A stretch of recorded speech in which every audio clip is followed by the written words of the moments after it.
Sahabat Aiman, untuk kamu jiwa terpilih dengarkan pesan ini. Mereka tidak pernah mengusirmu karena kamu tidak cocok.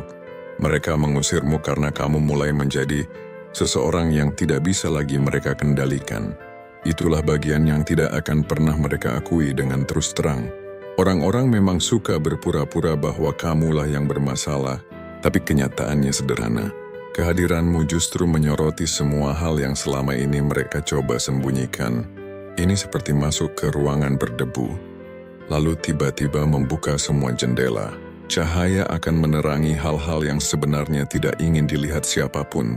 Kurang lebih itulah yang tanpa sengaja kamu lakukan pada mereka. Coba pikirkan.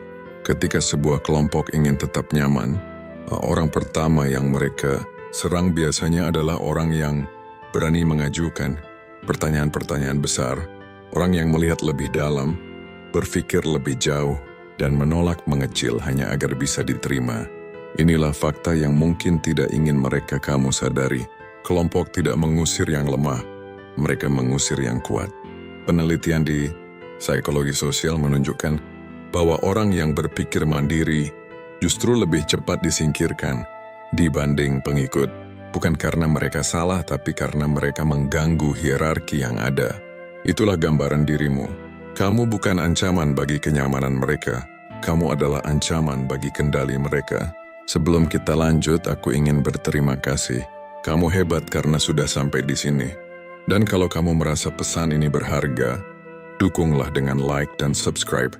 Itu akan membantu menyebarkan kebenaran ini lebih luas.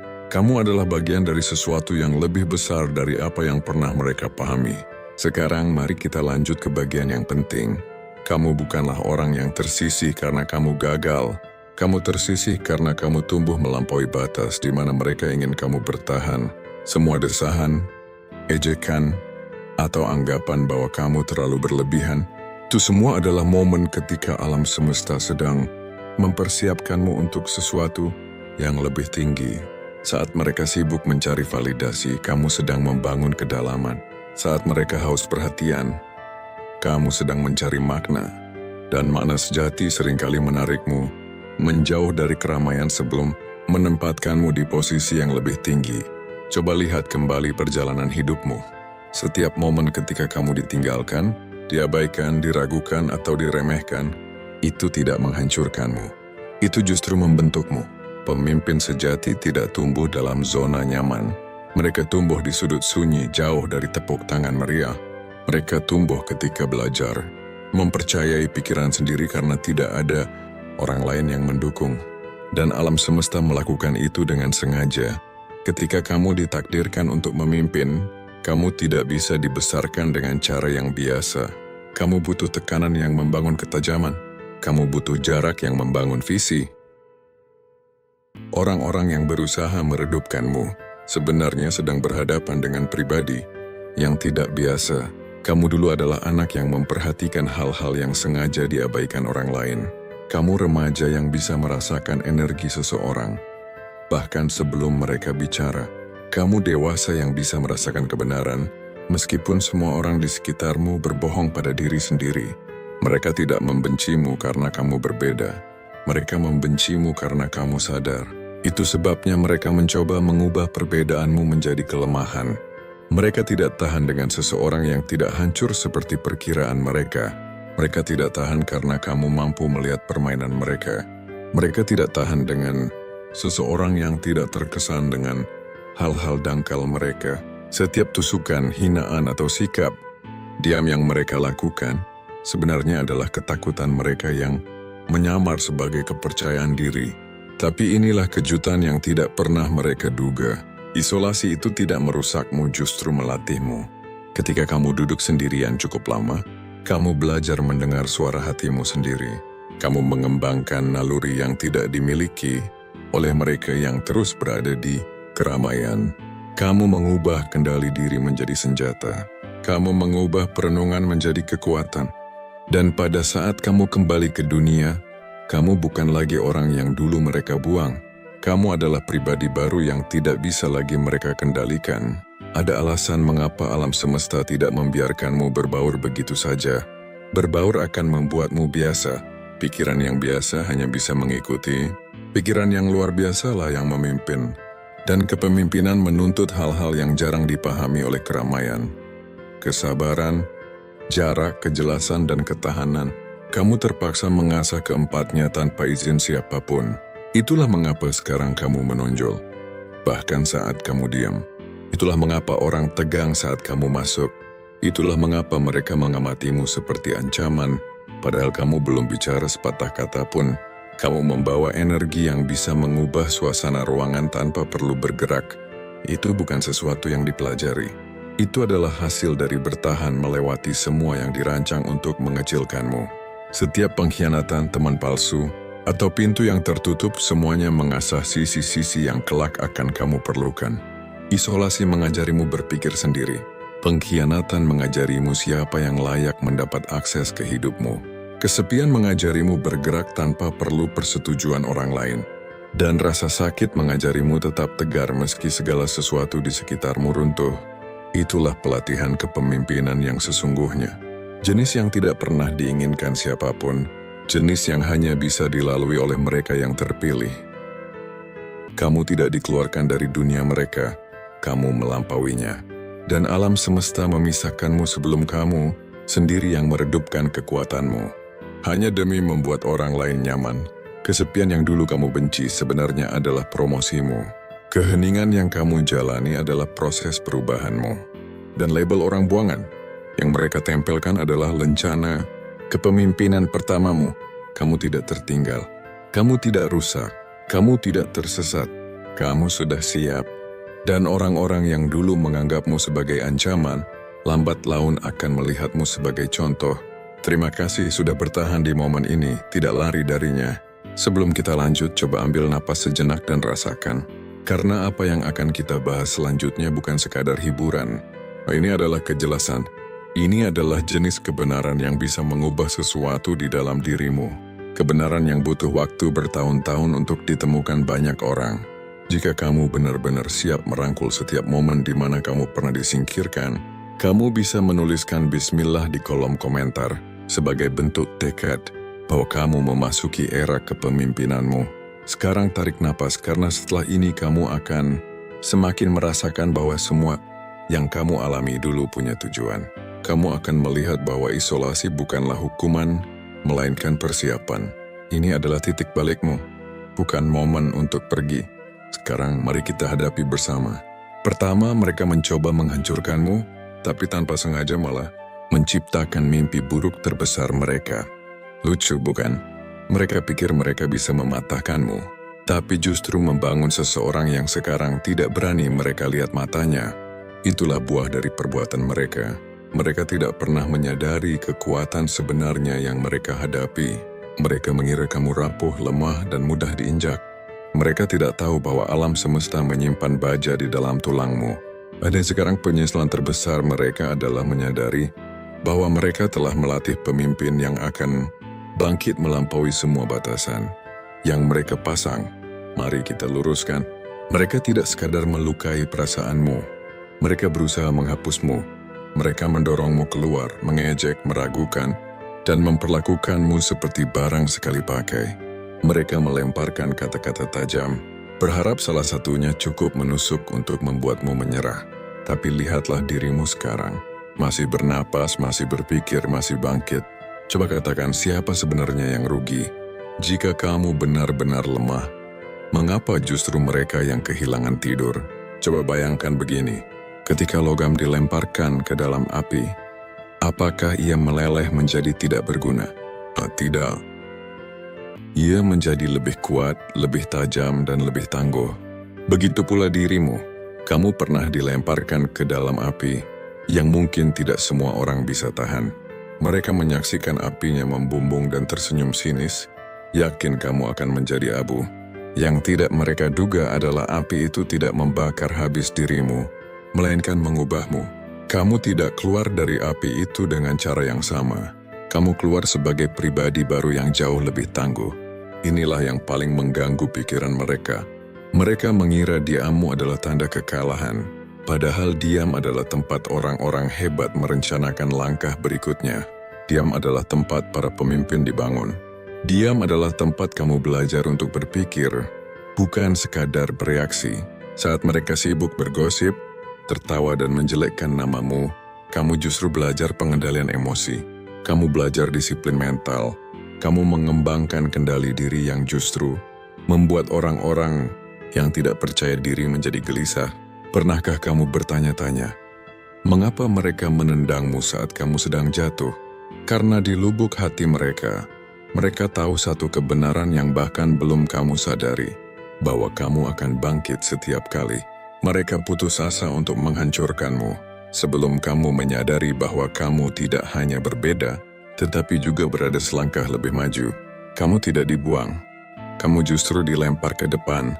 Mereka hanya menyamarkannya sebagai penolakan. Mari bicarakan malam-malam sunyi itu. Tidak ada yang melihat malam-malam ketika dadamu terasa begitu sesak. Malam-malam ketika kamu mempertanyakan segalanya, nilai dirimu, arah hidupmu, bahkan keberadaanmu. Momen-momen itu bukanlah kelemahan. Itu adalah titik tempa yang membentukmu menjadi seseorang yang kehadirannya kelak akan membuat mereka yang dulu menyakitimu merasa tidak nyaman. Malam-malam itu mengajarimu cara membangun kembali dirimu dari awal. Mereka mengajarimu disiplin yang tidak bisa diajarkan di ruang kelas manapun. Mereka mengajarimu ketangguhan yang tidak bisa dijelaskan oleh mentor manapun. Kamu tidak hancur, kamu bertransformasi. Kamu tidak runtuh, kamu menyesuaikan diri. Kamu tidak kehilangan jati diri. Kamu justru menemukan versi terbaik dari dirimu yang selama ini tersembunyi di balik kebisingan yang mereka ciptakan. Inilah fakta yang jarang dipahami orang. Pemimpin terkuat tidak dibentuk oleh pujian, tetapi oleh pengucilan. Pemimpin tidak lahir di atas panggung, mereka lahir di balik bayang-bayang dalam kesunyian, di saat tidak ada yang bertepuk tangan dan tidak ada yang peduli. Kamu mengalami itu, dan kamu tidak hanya selamat, kamu belajar darinya. Kamu belajar membaca orang, mendengar apa yang tidak mereka katakan, dan mengenali niat sebelum mereka mengucapkannya. Itulah yang diberikan oleh isolasi. Itulah mengapa kamu sekarang lebih waspada. Itulah mengapa mereka tidak bisa lagi membacamu dengan mudah. Mereka bertahun-tahun meremehkanmu. Dan sekarang, mereka kebingungan mencoba memahami siapa dirimu saat ini. Tapi mereka tidak akan pernah bisa, karena mereka tidak hadir dalam proses panjang yang membentuk versi terbarumu. Mari jujur, sekarang kamu membuat mereka takut, bukan karena kamu kasar atau suka menonjol, tapi karena kamu tidak mudah goyah. Kamu tidak memohon, kamu tidak mengejar, kamu tidak perlu menjelaskan diri terus-menerus. Kamu bergerak dengan ketenangan. Seseorang yang telah melewati terlalu banyak badai untuk takut pada hal-hal kecil. Energimu seolah berkata, aku pernah mengalami yang lebih buruk darimu, dan aku bangkit karenanya. Orang-orang ini tidak hanya mencoba menghancurkanmu, mereka secara tidak sadar mencoba menghancurkan investasi alam semesta dalam dirimu. Dan itu tidak akan pernah berhasil. Mereka tidak sedang melawan kepribadianmu, mereka melawan potensimu. Mereka tidak terganggu oleh sikapmu, mereka terganggu oleh perkembanganmu. Mereka tidak terancam oleh kesalahanmu. Mereka terancam oleh kemampuanmu untuk bangkit dari kesalahan itu. Dan sekarang, mereka perlahan menyadari kebenaran yang tidak pernah ingin mereka hadapi. Kamu tidak rapuh, kamu sedang dalam proses pembentukan. Setiap pukulan yang mereka lempar membuatmu semakin cerdas. Setiap pengkhianatan membuatmu lebih selektif. Setiap penolakan mengajarimu cara melepaskan. Setiap kemunduran memahat jiwa pemimpin di dalam dirimu. Mereka tanpa sengaja telah menempa sebuah kekuatan. Tapi inilah bagian yang paling pedas bagi mereka. Kekuatan sejati tidak mencari balas dendam. Ia hanya melakukan apa yang menjadi tujuannya. Melewati segala rintangan. Pertumbuhanmu bukanlah balas dendam. Kejelasan pikiranmu bukanlah balas dendam. Perubahan positifmu bukanlah balas dendam. Itu hanyalah hasil alami dari seseorang yang dipaksa untuk terus tumbuh tanpa dukungan. Kamu tidak menjadi kuat untuk membuktikan mereka salah. Kamu menjadi kuat karena tidak punya pilihan lain. Coba jawab jujur. Jika mereka memperlakukanmu dengan baik, akankah kamu pernah mencapai versi dirimu yang sekarang? Akankah kamu pernah menemukan seberapa besar kemampuanmu bertahan, seberapa jauh kamu bisa melangkah, setajam apa dirimu sekarang? Mungkin tidak. Perlakuan kasar mereka secara ironis justru mengaktifkan potensi terbesarmu. Alam semesta kadang memiliki cara yang unik. Terkadang, ia membiarkan musuh-musuhmu melakukan pekerjaan kotor tanpa mereka sadari bahwa mereka sedang mengasah pisau yang kelak akan memotong setiap batasan yang mereka pasang. Dan sekarang lihatlah mereka dari kejauhan. Bingung, diam, gelisah. Mereka tidak tertawa lagi. Mereka tidak mengejek lagi. Mereka hanya berbisik. Mereka mengawasimu dengan senyum kaku yang seolah berkata, "Semoga dia tidak ingat apa yang pernah kulakukan." Tapi kamu ingat. Hanya saja kamu tidak lagi membawanya sebagai luka. Kamu membawanya sebagai lencana penghargaan. Inilah titik baliknya. Inilah saat di mana yang terbuang menjadi pemimpin. Inilah saat di mana bekas luka menjadi strategi. Inilah saat di mana semua yang mereka gunakan untuk melawanmu justru menjadi pembeda yang membuatmu istimewa.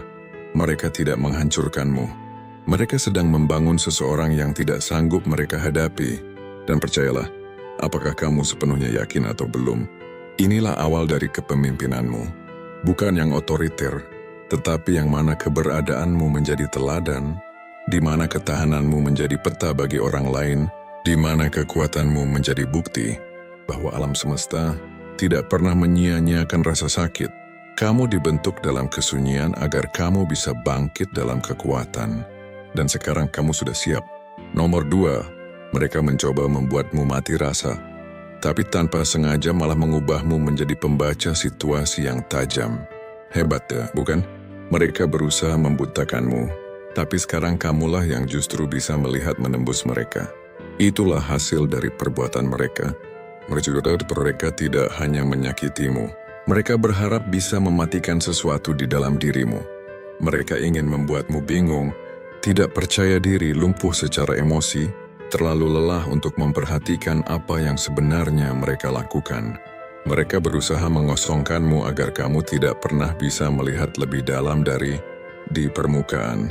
Sebaliknya mereka malah mempertajam indramu. Kamu berubah dari merasa tersesat menjadi sangat peka. Mereka memberimu sesuatu yang sekarang membuat mereka takut. Kepekaan yang tajam. Mari kita bahas. Ketika orang terus-menerus mengabaikan rasa sakitmu, menolak emosimu, atau mempermalukanmu karena kamu peduli, kamu mulai meragukan diri sendiri. Kamu bertanya, apakah aku benar-benar berlebihan? Apakah aku masalahnya? Kenapa aku merasakan semuanya begitu dalam? Inilah kenyataannya. Alam semesta tidak sedang menghancurkanmu. Ia sedang menyambungkan ulang sistemmu. Setiap momen penolakan emosional menjadi ruang belajar yang sunyi, di mana kamu memahami perilaku manusia pada tingkat yang tidak akan pernah dijangkau kebanyakan orang.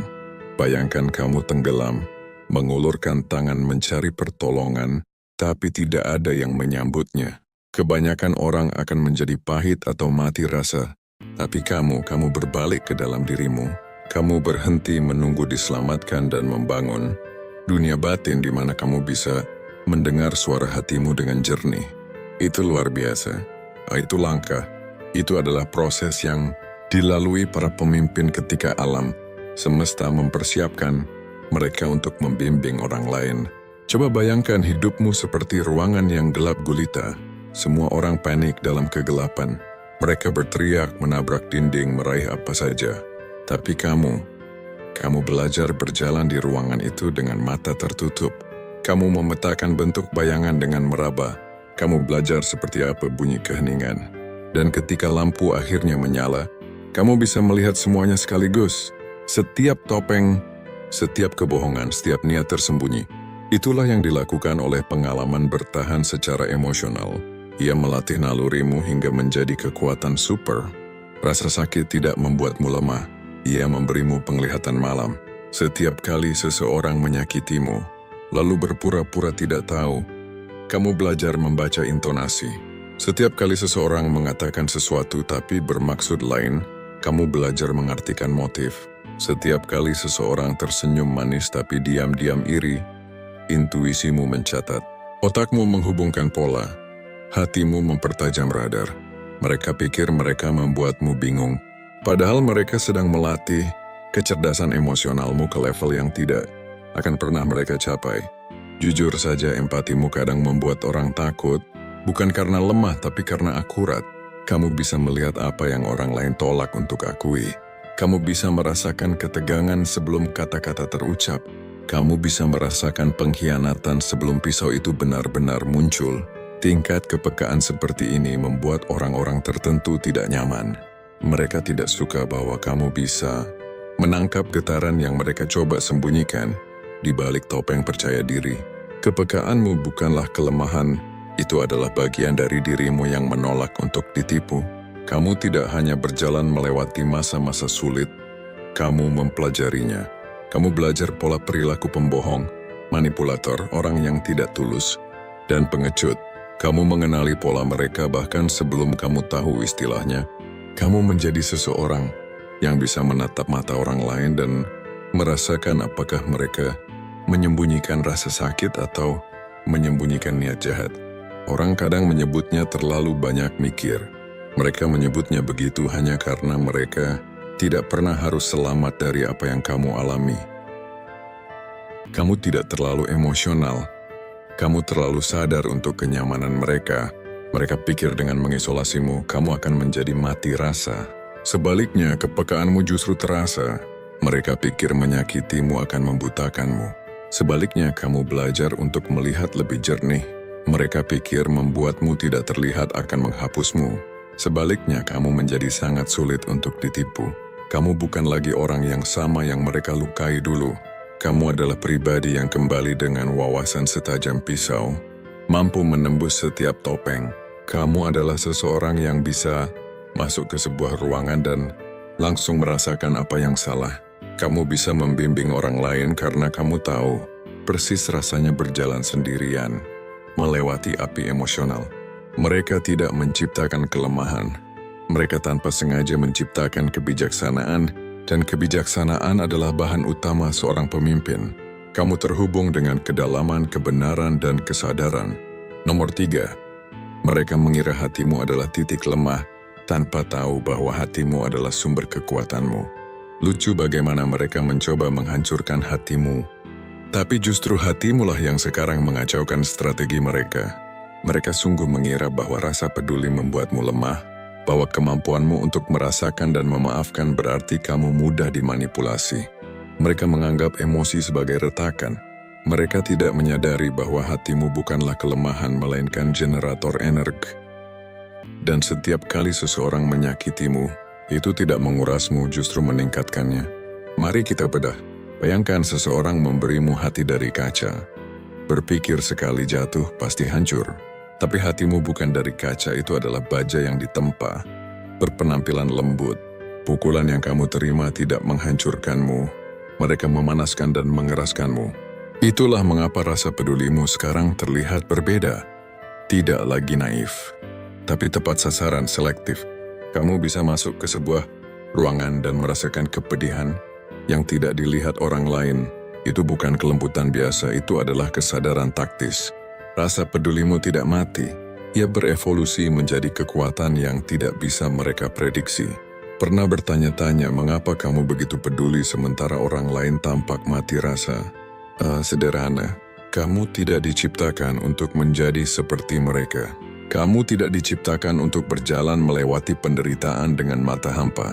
Pemimpin tidak mendapatkan kekuatan dari sikap acuh, mereka mendapatkannya dari memahami apa yang disembunyikan orang. Dan kamu tahu tempat-tempat tersembunyi itu karena kamu pernah tinggal di sana. Fakta yang tidak akan pernah mereka terima. Orang yang mati rasa akan hancur di bawah tekanan. Orang yang peka justru beradaptasi. Mereka pulih, mereka bangkit. Kamu tidak hanya merasakan sakit, kamu menerjemahkannya. Kamu mengubahnya menjadi wawasan, menjadi strategi, menjadi naluri. Itulah mengapa orang sering datang kepadamu, bahkan setelah mereka memperlakukanmu dengan buruk. Energimu terasa seperti ketenangan, kehadiranmu terasa seperti awal yang baru. Rasa peduli di tangan seseorang yang terpilih memiliki kekuatan yang luar biasa. Bayangkan dua orang pejuang, Satu bertarung dengan otot, yang lain bertarung dengan tujuan. Siapa yang menurutmu menang? Yang punya tujuan. Itulah dirimu. Kamu tidak bertarung untuk menyakiti orang. Kamu bertarung untuk menyadarkan, untuk mengubah energi, untuk membongkar kepalsuan. Itulah mengapa orang-orang tidak tulus merasa gelisah di hadapanmu. Ketenanganmu membuat mereka terekspos. Diammu membaca mereka. Kebaikan hatimu melampaui ego mereka. Rasa pedulimu bukan sekadar hiasan. Itu adalah senjata dengan sasaran yang tepat. Ia membuatmu tetap manusiawi di dunia yang penuh topeng. Ia membuatmu tetap membumi saat orang lain runtuh. Kamu tidak butuh singgasana untuk memimpin.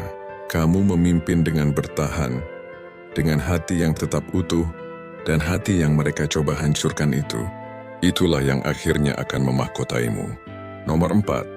Mereka melabelmu sebagai orang yang tidak realistis, tidak menyadari bahwa kamu berpikir dalam frekuensi yang tidak bisa mereka tangkap.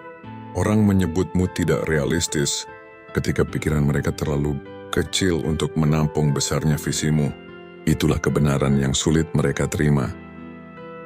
Mereka tidak sedang menganalismu, mereka sedang memproyeksikan keterbatasan mereka sendiri padamu. Kamu tidak realistis, kamu bermimpi dalam a bandwidth yang lebih tinggi yang tidak dimiliki oleh perangkat keras mental mereka untuk memprosesnya. Sementara mereka berpegang pada ide-ide usang seperti selimut pengaman, kamu sudah mengakses kemungkinan-kemungkinan yang membuat dunia mereka terlihat ketinggalan zaman. Bayangkan, seorang anak kecil menatap lautan dan melihat benua-benua yang belum dipetakan. Kerumunan di belakangnya hanya melihat air. Itulah gambaran dirimu. Mereka mengira pandangan jauh ke depanmu sebagai fantasi, karena mereka terperangkap dalam kotak mental yang sempit. Visimu tidak terlalu besar, pikiran merekalah yang terlalu sempit. Pernahkah kamu bertanya-tanya, mengapa mimpimu terasa begitu jelas, sementara banyak orang tampak puas dengan yang biasa-biasa saja? Karena kamu tidak diciptakan untuk mengulang naskah lama. Kamu diciptakan untuk menulis naskah baru. Ide-idemu tidak lahir dari kebosanan atau keputusasaan. Mereka lahir dari keselarasan, pengamatan, dan keheningan yang berubah menjadi arah yang jelas. Mereka melabelmu tidak realistis. Para pemimpin menyebutnya visi. Dan inilah faktanya. Sejarah membuktikan bahwa setiap inovator, pencipta, dan pengubah permainan selalu diejek terlebih dahulu. Orang menertawakan ide-ide yang tidak mereka mengerti, sampai ide itu menjadi standar baru. Lalu tiba-tiba semua orang mengaku sudah tahu dari dulu. Tidak, mereka tidak tahu. Kaulah yang melihat, kamu tidak bermimpi terlalu tinggi, kamu bermimpi terlalu cepat. Kesendirianmu bukanlah hukuman, itu adalah masa inkubasi. Alam semesta tidak mengisolasimu untuk menghancurkanmu. Itu melindungi ide-idemu dari orang-orang yang akan menghancurkannya karena ketakutan. Kamu sedang merancang cetak biru secara pribadi, agar kamu bisa membangun dengan kekuatan penuh. Nantinya nomor 5, mereka mencoba menghapusmu, tidak tahu bahwa kamu akan bangkit seperti nyala api yang tidak bisa mereka padamkan. Lucu bagaimana mereka mencoba menghapus keberadaanmu dan sekarang namamu justru bersinar lebih terang dari setiap kebohongan yang mereka bisikkan.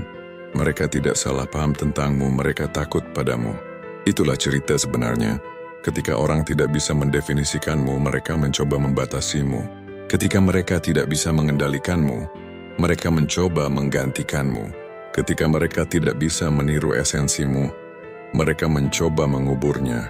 Tapi kamu bukanlah tinta di halaman mereka. Kamu adalah api yang siap menuliskan ceritamu sendiri di atas kanvas dunia. Bayangkan, seseorang berusaha menghapus bintang di langit malam dengan tangan kosong. Konyol, bukan? Itulah yang mereka lakukan. Mereka pikir mereka bisa meredupkanmu dengan mengabaikanmu, mengejekmu, mengucilkanmu. Mereka lupa satu hal. Tekanan tidak menghapus keaslian, ia justru mengeksposnya. Kamu tidak diciptakan untuk mencari persetujuan. Kamu diciptakan untuk menonjol dengan caramu sendiri. Keaslianmu bukanlah kelemahan. Itu adalah percikan yang menunggu oksigen. Setiap kali mereka menertawakanmu, sesuatu dalam dirimu menjadi tajam.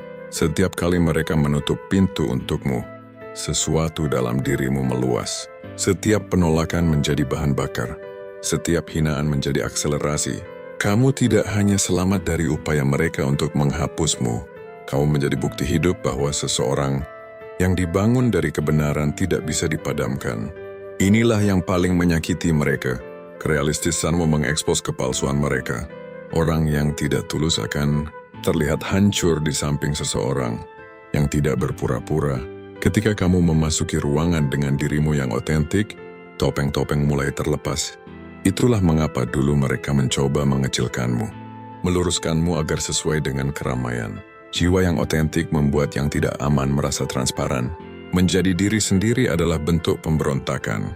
Di dunia yang kecanduan berpura-pura, kamu tidak membungkuk agar sesuai dengan versi dirimu menurut mereka. Kamu tidak mengencerkan kebenaranmu demi kenyamanan mereka. Kamu tidak menyerahkan keaslianmu demi diterima. Sebaliknya, kamu berjalan menuju apimu sendiri dan membiarkan api itu mengubahmu dari dalam. Kamu bukan orang buangan. Kamu adalah cetak biru yang asli. Kamu tidak dilupakan. Kamu tak terlupakan. Kamu tidak terhapus. Kamu terukir dalam alur waktu dengan api. Dan sekarang mereka melihatmu bersinar dengan kesadaran pahit bahwa orang yang mereka coba hapus telah menjadi api yang tidak bisa mereka hindari. Nomor 6, mereka meninggalkanmu. Tidak tahu bahwa kesendirian sedang mengasah ketajamanmu. Mereka pikir meninggalkanmu sendirian akan menghancurkanmu. Tapi isolasi tidak membunuhmu. Ia mengukirmu menjadi seseorang yang tidak akan pernah siap mereka hadapi. Itulah yang tidak pernah mereka duga. Mereka pikir diammu berarti kamu hancur. Mereka pikir ruang kosong akan menelammu. Mereka pikir kepergian mereka akan menghabisimu. Tapi yang mereka lakukan hanyalah menguncimu di bengkel yang sengaja dibangun alam semesta untuk membangunmu kembali. Kesendirian bukanlah penjara, itu adalah pandai besi yang menempa bilah pedangmu. Bayangkan ini, sebilah pedang dipanaskan, ditempa, dicelupkan, dipanaskan kembali, dibentuk ulang. Proses yang brutal tetapi hasil akhirnya adalah sesuatu yang tidak bisa dihancurkan. Itulah dirimu. Sementara mereka hidup di keramaian, kamu hidup di kedalaman. Sementara mereka mengejar kebisingan, kau duduk ke dalam keheningan dan belajar bertahan dari isi kepalamu sendiri. Itu adalah keterampilan yang hanya dimiliki oleh mereka yang terpilih. Keheningan tidak menakutimu, ia melatihmu. Pernahkah kamu bertanya-tanya, mengapa kamu sekarang menjadi begitu tenang? Mengapa hal-hal yang mengguncang orang lain hampir tidak menggerakkanmu? Karena kesendirian telah menguatkan sarafmu. Kamu menghadapi semua pikiran yang dihindari kebanyakan orang sepanjang hidup mereka. Kamu menghadapi rasa sakit tanpa saksi. Kamu membangun kembali dirimu tanpa tepuk tangan.